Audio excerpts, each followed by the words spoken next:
All right, let's get some audio sync in here. How are you all doing today? A bunch of people have been asking me, what does my area look like post-hurricane? Did I get flooded? Did the area get flooded? So I thought I'd give you a ride through. Like a block or two from where I live here. And as you can see, it doesn't look that bad. I wasn't out yesterday. I mean, I saw out my window what it looked like. I was gonna go out late last night to do something, and then I changed my mind last minute, which seemed like a really good decision. So I'll ride around and you can get a look and you tell me if you think anything looks flooded or out of place. This is a beautiful Bed-Stuy, Brooklyn here on Bedford and Green Avenue.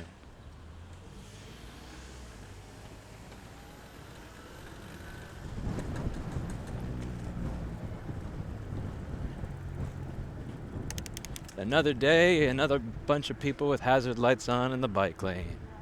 Question that I always get from people in the cars: why are you not riding in the bike lane? I don't ride in the bike lane because you park in it. You park in it.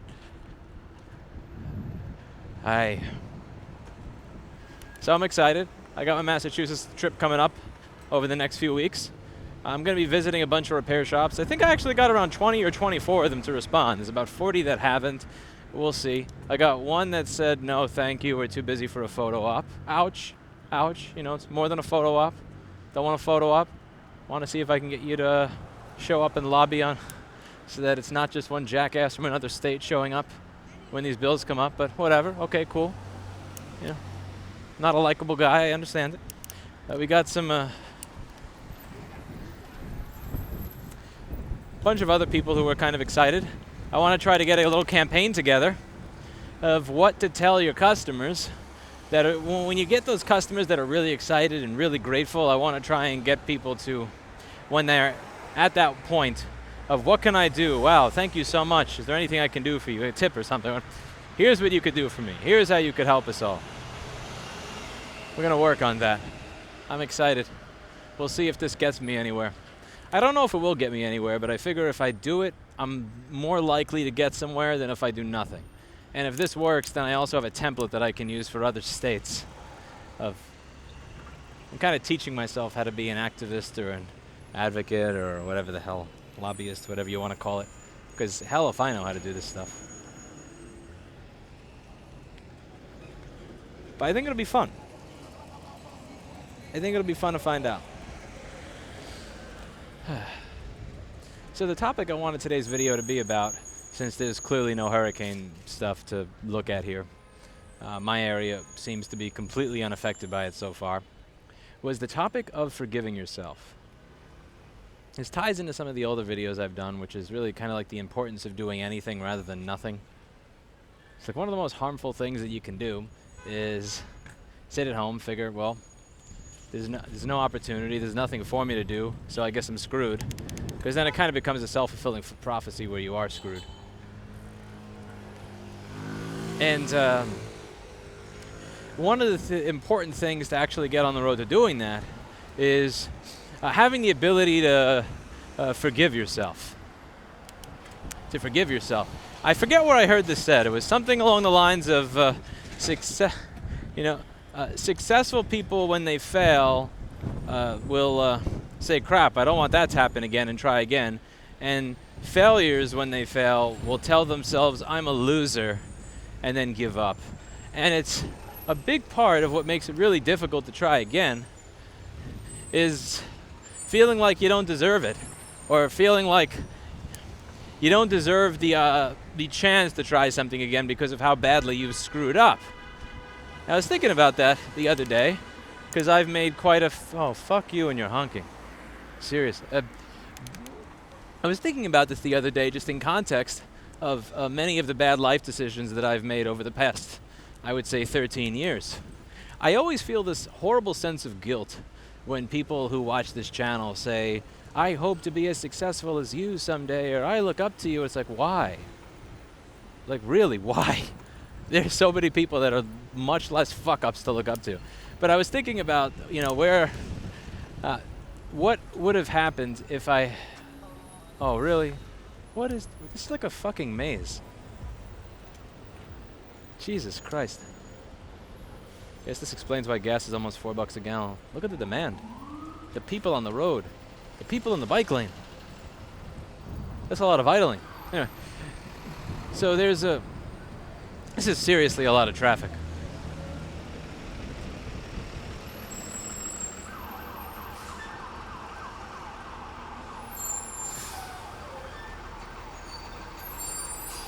If they're allowed to take the bike lane, am I allowed to take the sidewalk?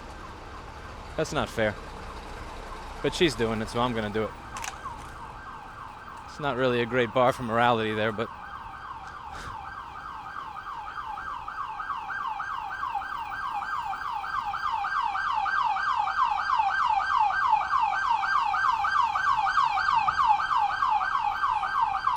that siren is not going to make the cars magically disappear, man.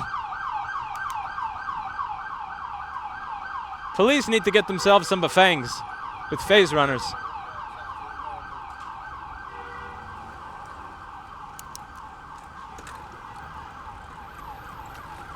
Yeah, I really, there was something I wanted to talk about, but I don't know how to actually talk about it because my brain is filled with a giant police siren right now.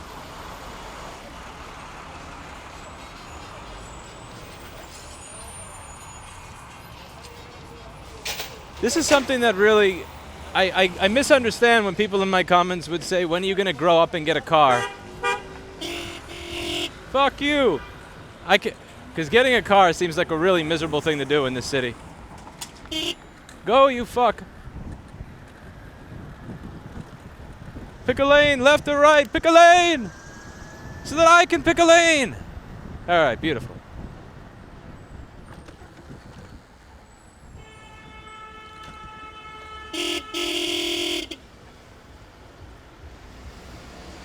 Do you guys want to move to New York City? This too can be your commute.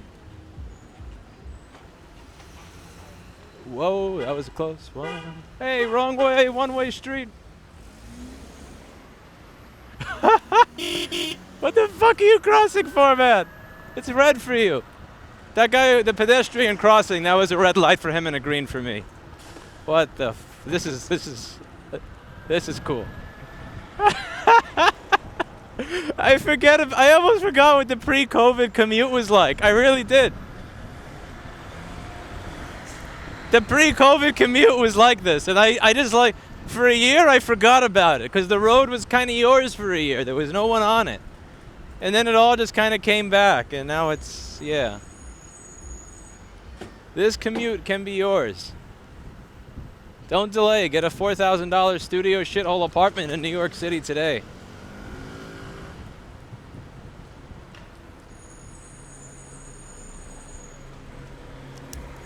Downshift.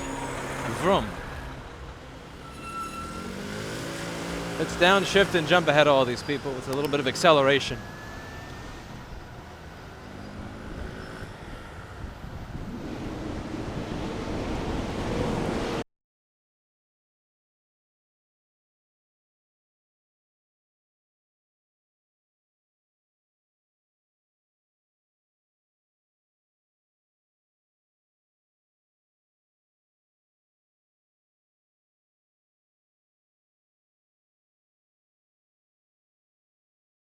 This is...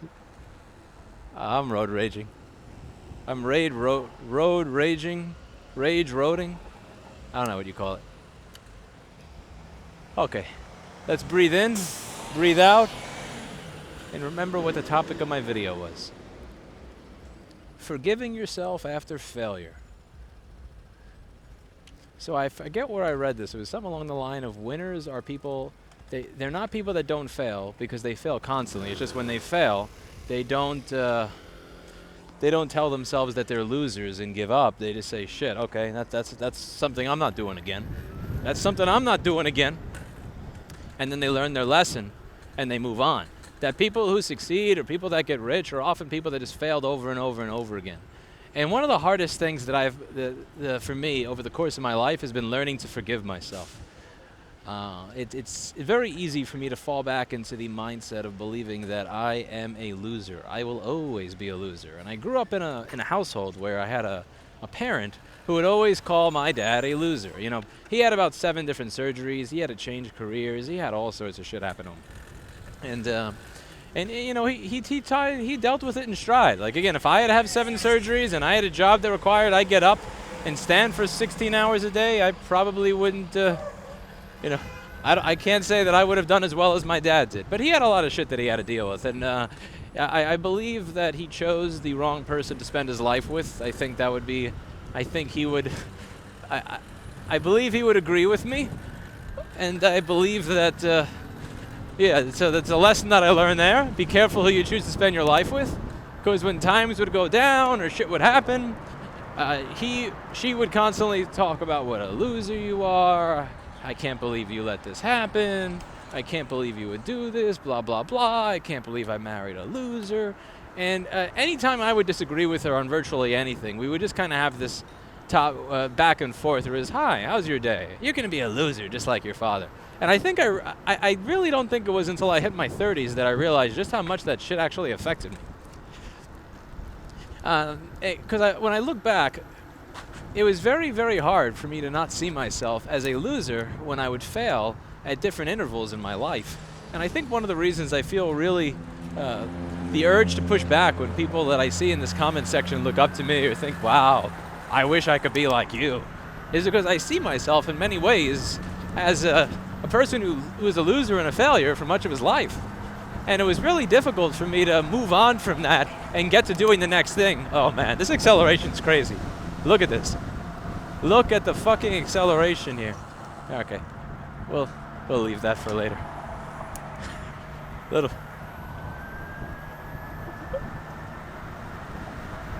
This is some acceleration, baby. Woo!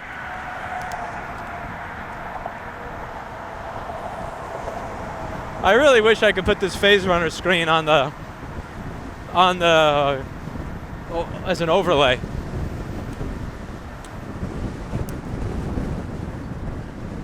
Downshift, turn, vroom. So one of the first areas where I failed pretty badly, and I was when I had gotten my studio internship in 2007. I got 2 of them, one at Progressive Music in a film center building, and one at Avatar Studios, and I spent about 2.5 years of my life on that. The most I think I made working for them, not going freelance, was like $400 or $500 a month, if even, maybe $600 for 1 or 2 months. And at the end of it, I decided to leave one of those recording studios and go to a different recording studio. This guy's on his phone. Oh dear God, use voice commands or something. Yeah. I decided to leave and go to a more upscale studio, and then I left the upscale studio to go back to the shitty one because I thought I had more of a chance to be involved, make a difference, you know, be a part of what they were building. And that place went out of business at the end of 2008 during the financial crisis. And I thought to myself, well, gee, I could have went to college. I could have pursued a real job, not work in music or something. Or I could have just stayed at the other studio that at that point I had burned a bridge with and continue to build something continue to build my experience, maybe have it turn into a job. And I didn't. And it was very difficult for me to forgive myself because I saw that as having wasted 2 years of my life. And I remember thinking to myself, well, let me just get a MacBook so I could work on a session with this one guy and go from there. But I was at a point where I really couldn't forgive myself. I thought, I wasted 2 years of my life. I was getting home at 1 or 2 in the morning every day. I mean, I learned some things, but at the end of the day, what I learned, I couldn't really connect how what I learned would actually help me in any sort of real job or start a business. And I remember speaking to my dad. We were sharing an apartment at the time. I think I was like 18 or 19 years old. And I said, I just fixed this machine. I don't need it anymore. And I can sell it and make $200. I think I'm onto something here. And he saw me come off of like 2 years of straight up failure, and he was never discouraging. He'd always tell me to, just get up, go do something. Go do anything. Regardless of what it is, you'll get further than if you sit home and do jack shit. I don't care what it is. My dad was kind of the opposite of my mother. He would kind of say, I'm not going to call you a loser. You could actually be a loser for 2 years, which, I mean, I kind of was. I spent 2 years sharing a shithole cheap apartment with him that I could barely afford given the fucking $400 or $450 a month I was making. And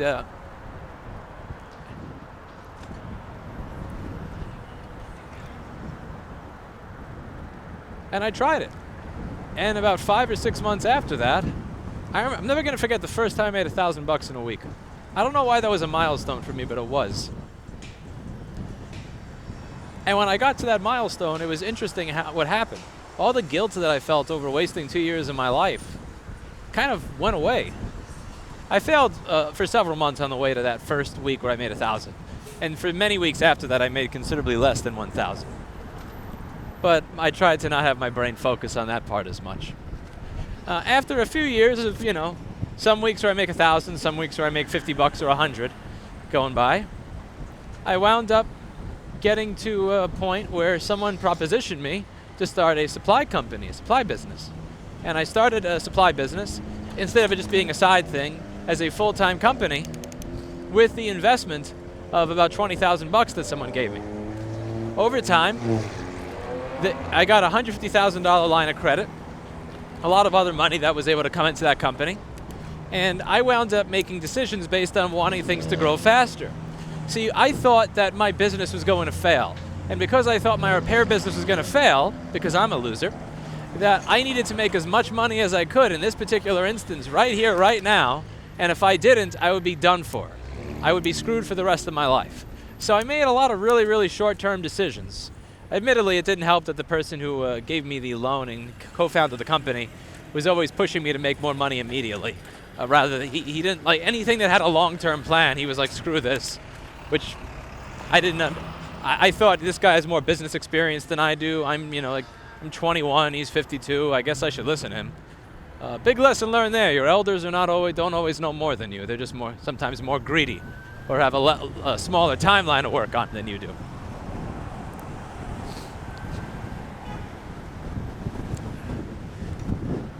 But I made a lot of bad decisions, and I went over them in a couple of videos on why my old business failed.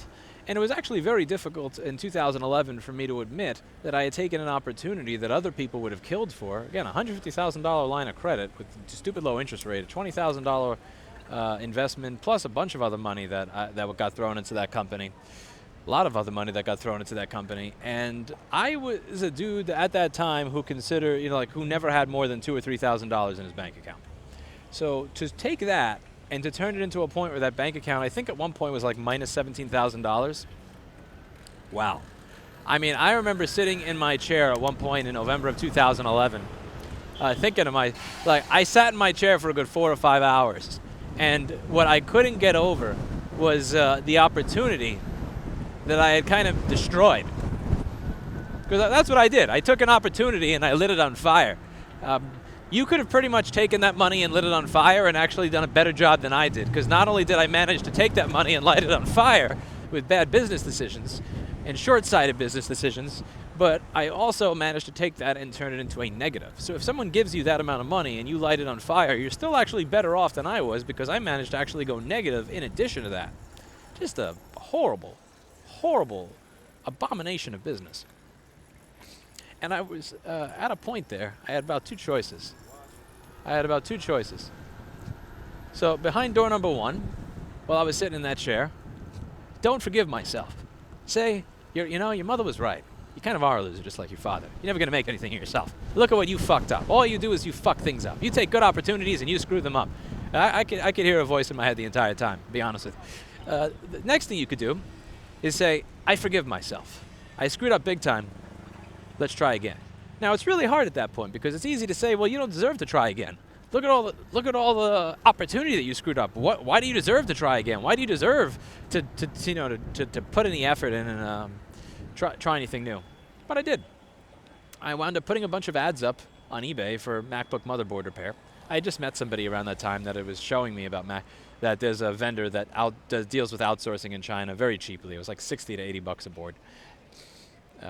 And unfortunately, as time went on, you got the quality that you expected, 60 to 80 bucks a board, which is why I wound up firing him and trying to do it myself. But anyway, I remember saying, putting up an ad on eBay for a board repair and saying that you don't, this is going to be cheaper than every other service, because I was barely charging much over what this guy was charging me. So I was virtually no profit for me. But it's going to take, I don't know, 6 to 12 or 6 to 18 weeks, some ridiculous amount of time that was going to take. And I used that money, which was kind of a gamble, to start my store, to open a store, which is the 186 First Avenue location. So I used that to pay the first, last, and security deposit because I didn't have any money in my name at the time. And I just kind of gambled on the fact that it would be successful. And it wound up being successful. That was a tough one for me because I think what made it difficult was learning. The most difficult part of that was definitely having to forgive myself.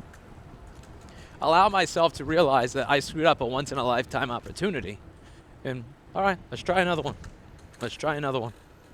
And that one actually worked out really well. That store worked out really well. Now, around 2016, 2017, I made some bad investment decisions personally. And then that just so happened to be right around the time that the first crypto bubble popped in early 2018. I didn't buy good stocks. I bought one thing that went up a decent amount, and then I didn't sell out because I thought, well, selling out before this gets approved is being greedy. It didn't get approved, so I wound up losing a decent amount of money. And then I wound up thinking, well, I'll make that back in crypto. And I lost an amount of money that, I lost a stupid amount of money doing that. And it wasn't like Bitcoin or Ethereum or Litecoin. I mean, these are coins that you literally cannot buy or sell on any exchange anymore because they don't exist. So the exchanges just don't even allow these coins anymore. So they were kind of useless. And it was fairly difficult after that point for me to forgive myself for what I had, for the loss that I had put in there. And I wound up sitting in my chair again at a very similar crossroads to where I was in 2011. And it was, excuse me. Now, it was around that time that Right to Repair was gaining popularity in Steam. This is early 2018 that all this crap happened. There were hearings in New York about a Right to Repair bill. There were news outlets that wanted to hear about it, talk about it. And this is kind of a turning point for my business because this is about a year after everything happened with my YouTube channel starting to get a little bit bigger. So I thought to myself, okay, I could forgive myself, but I didn't know how. So I honestly just kind of buried myself in a work.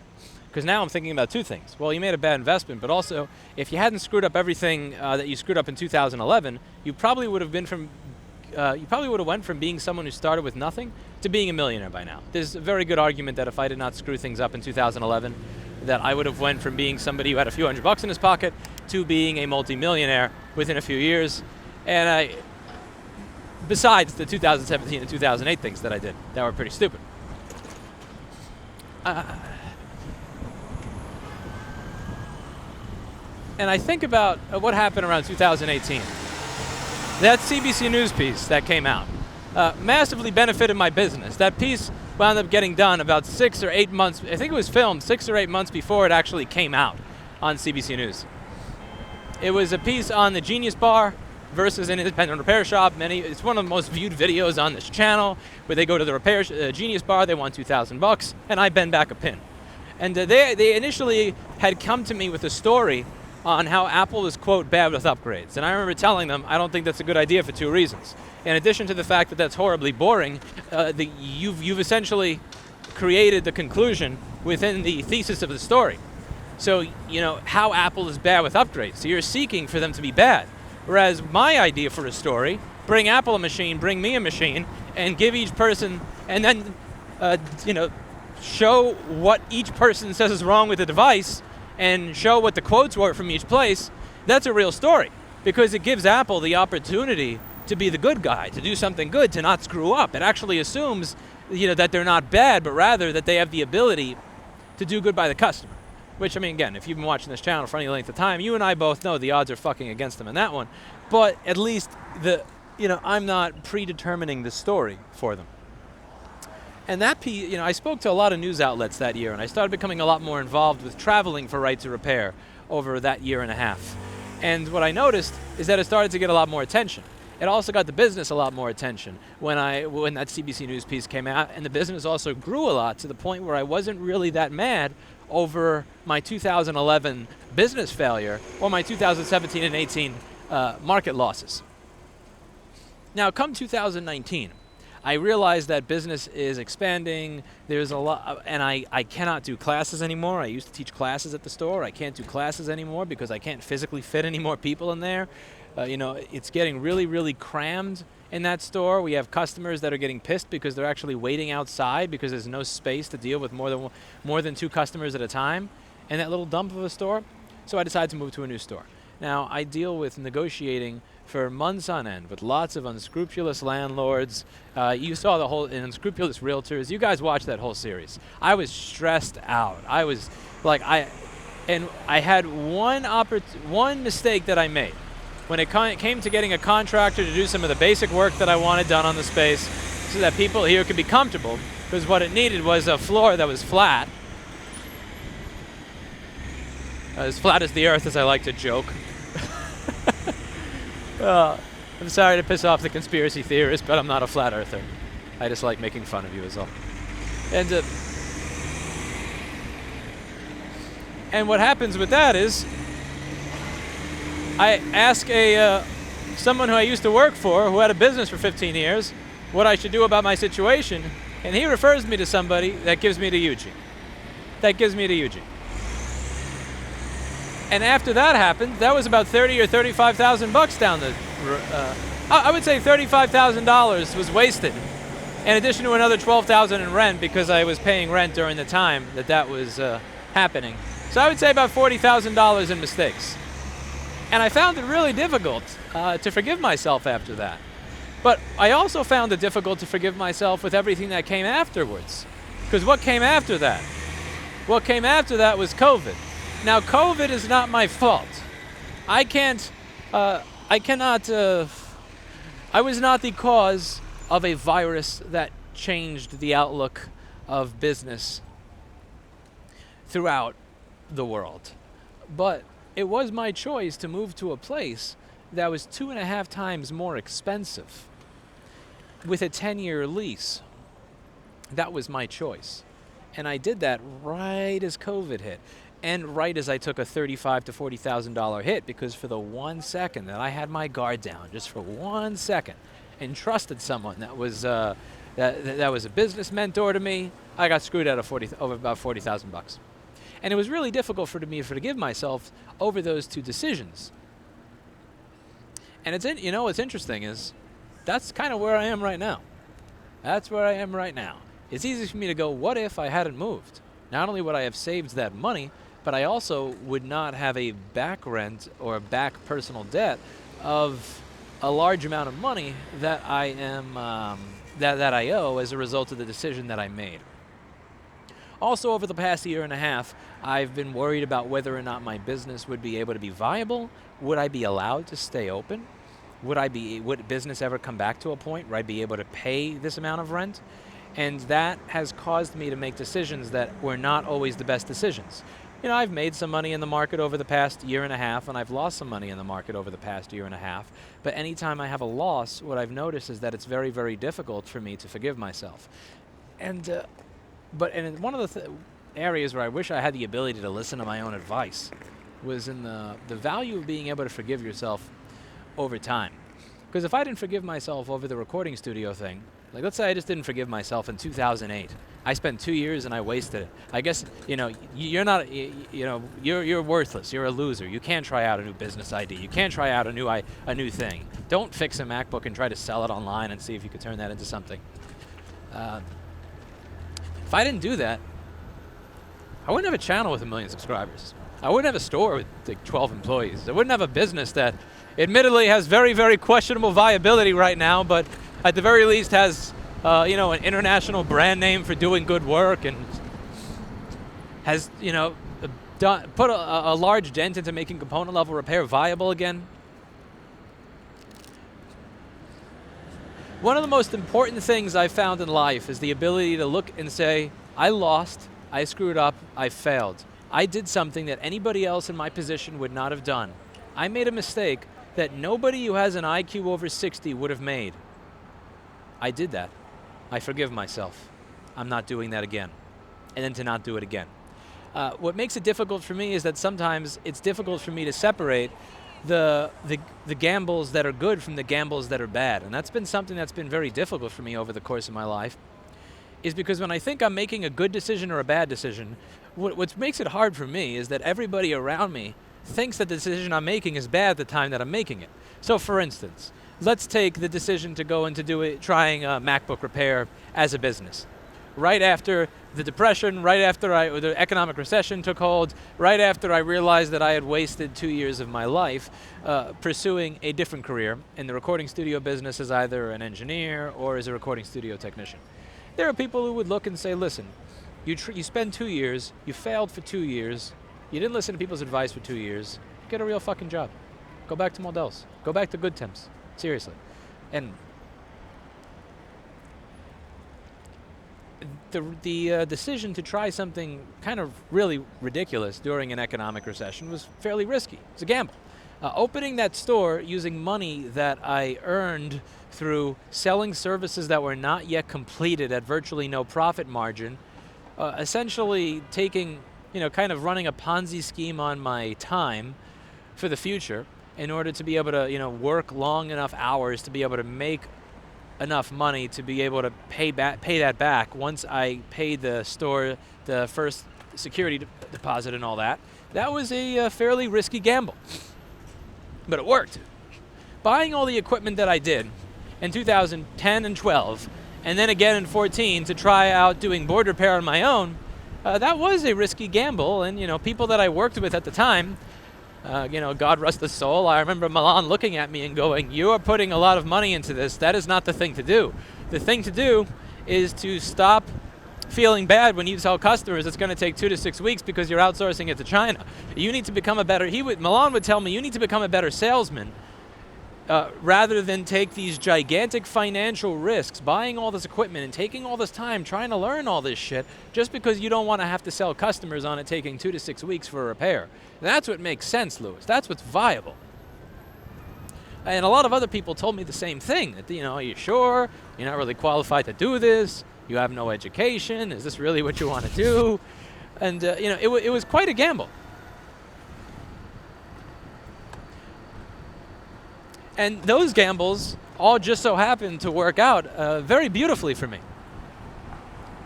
However, sometimes stock investment gambles have worked out very well for me.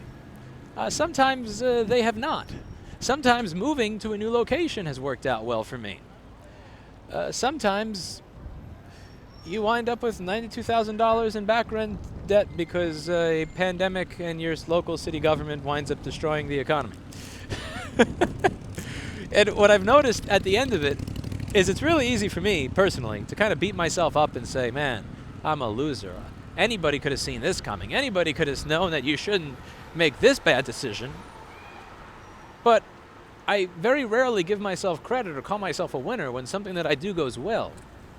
I don't know if that's from an upbringing. I don't know if that's an upbringing thing or if that's just a part of my personality. But if you're out there and you've made a lot of bad decisions, I think one of the most important things that you can do is figure out how to forgive yourself. And for me, the way I've tried to forgive myself is I move on to doing something else. I move on to doing something new. You may notice that a lot of the repair videos I started on this YouTube channel happened right as my supply company was failing. And that was not a coincidence. That was my way of allowing myself to forgive myself. I thought, and I think I'm just now starting to process this in my 30s. I never managed to process this with a paid therapist. They would always kind of say, and how does that make you feel over and over again while they collect $200 an hour? But I think one of the things that was going through my mind is, you screwed up a once-in-a-lifetime opportunity. You now owe it to other people that didn't have that opportunity to have an opportunity of their own. And when people would ask, why are you staying at work until 4 in the morning to figure this out, only to show everybody else how to do exactly what you're doing? That's dumb. Because back in 2013 and 2014, there weren't any YouTube channels that were trying to figure out every single flaw inside of an expensive product to show you exactly how to solve every single one of them in a manner other than self-promotion. They would just kind of show you the bare minimum necessary for you to know that they were competent so that you would be able to send it to them and allow them to make money. But the stuff that was done wasn't really content that allowed you to learn from it and for you to make your own money. I think a big part of it, I'm really only now starting to realize this,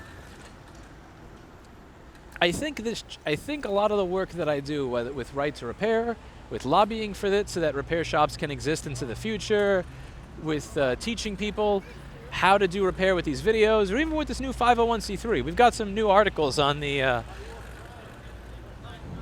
we got some pretty interesting articles coming up on the Repair.wiki. You can take a look at the iPhone 7 page. It's pretty amazing. We're going to have a lot of awesome articles coming up there.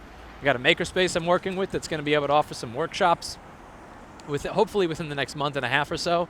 Once I get all that sorted out, people can come in, learn how to solder, electronics, troubleshoot, all that, free of charge, $0.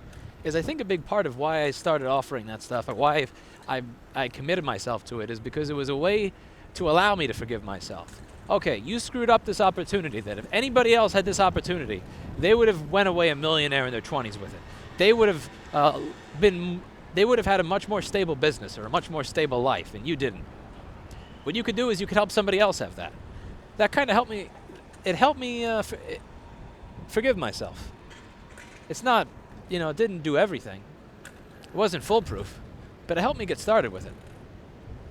And I think it's important for normal people, when they're in that moment where they screw everything up, or they lose a job, or they make a bad stock decision, or they have a wallet of crypto that they're literally not able to to sell out of because the exchanges don't even work anymore that you bought the scam coins from. To be able to forgive yourself. And if you're not able to say, Lewis, I forgive myself, David, I forgive myself, let's move on. What can you do to contribute and make to somebody else's life in any way, shape, or form so that they have opportunity that the opportunity to them that you screwed up with your own bad decisions? That's been an excellent path for myself to learning how to forgive myself and learning how to deal with it and move on. And I hope it is for a lot of other people into the future. Hope it is for me. Because right now, I'm looking at this like $92K in back rent debt. It's really hard to say, Lewis, I forgive you for moving. I forgive you for moving to a new place. I remember reading this one book by Michael Gerber. I forget the name of it. There's one chapter a long time ago where he goes over how businesses either contract or expand. I mean, they either grow or they blow up or they implode. But they don't really stay the same for the most part. Most businesses, they either grow slowly, grow quickly, or they contract. But when they contract, they tend to shrink and implode. And when I saw what was happening with my old store, I really did believe that I was close to the point where if I stayed there, even though that's the safe route, because you don't have to do construction, you don't have to pay a deposit in a new space, you don't have a higher rent. I really did believe at the time that I was at the point where I was about to implode if I didn't do something. And I had all these excitement of ideas in my head as to what I could do or what I could make work with a new space.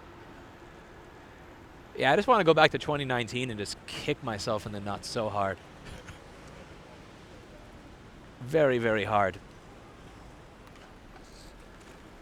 Because obviously, with hindsight being 2020, would I have moved to a place that cost twice as much with a 10-year lease if I knew what was going to happen?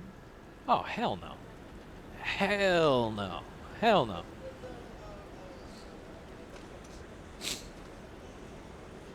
But it is what it is.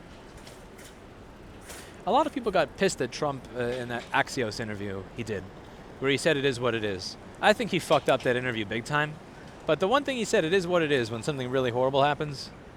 I don't know. I don't think I was properly mad at him as I'm supposed to be mad at him for what he said.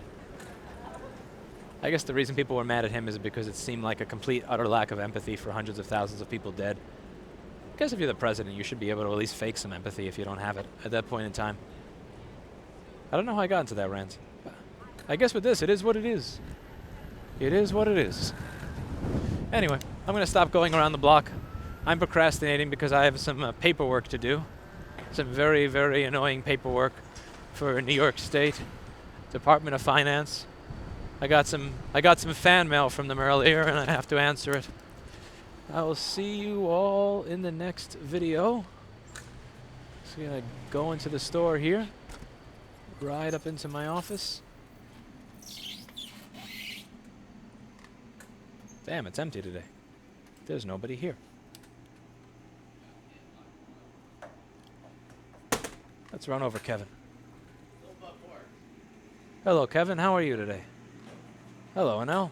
Did you get flooded? No flood. No flood here. I live on the 4th floor. How would I get flooded? So where is everybody? Everybody die in a flood or something? Paul can't come in. All of Jersey is canceled. All of Jersey is canceled? Yes. Every mode of transportation is canceled. Bro, I'll give him a ride. Wait, is the George Washington Bridge still good? Yes. I'll give him a ride. I got a seat on the back of this. It works for Erica. Okay, it's not going to be as energy efficient. It'll probably be like 55 watt hours a mile instead of 30, but we'll ride him here right now. Maybe it'd be too late. You'd be here by 6, right? I'm really fast. I go vroom. Is Steve here? Yes. He's sitting in his car because I don't know if he can park where he's parked. Oh yeah, I know. I know exactly where he parked. That buffalo. That means I could change the wallpaper on his desktop again. All right. Well, see y'all later.